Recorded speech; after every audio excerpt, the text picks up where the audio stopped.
Sabihin mo na sa publiko para malaman kung sino yung mga tao na yan.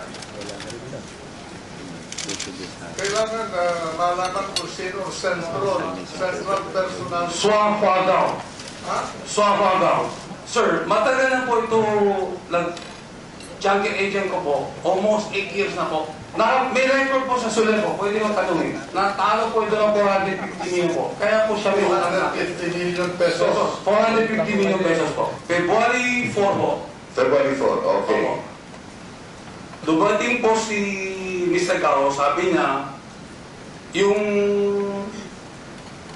mag-i-invest sila sa Pilipinas kasi hirap ng casino sa Macau at isasara nila yung kumpanya para madala mag-invest dito sa junket sa Manila. So sabi ko, sige, sino ba to? Sabi niya, matagal na to kaibigan, si Ding.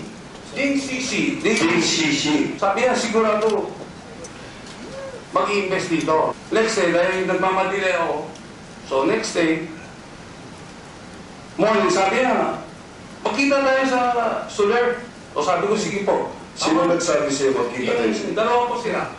Si Ding po, tsaka si Gao. Si Ding at saka si Gao. Kasi sabi niya po, may darating na pera. O sabi ko, sige.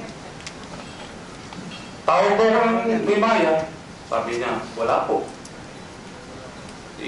Wala. Sabi ko sa kanila, sabi niya, tawag ka ba? Sabi niya, sige, tawag ko nila. Sabi ni Maya, ang kulit ko. Sabi ko, ang kulit itong dalawa. Tapos tawag na ng mga po. Mga ilang tawag po. Wala po. February 4 ito. February 5 po. February 5. Morning po. Tapos dumating ko almost 1 something. In the afternoon. Opo, tumawag sa si Maya. Oh, may dumating 6 million dollars. Sabi ko, okay. Sabi ko sa nila, dalawa, may dumating ko 6 million dollars. O sabi ko, Maya, kung may dumating 6 million dollars, ipadala mo na lang sa Soler. Sabi niya, sige. Tapos, tumawag ulit siya. Oh, may dumating pa. 25.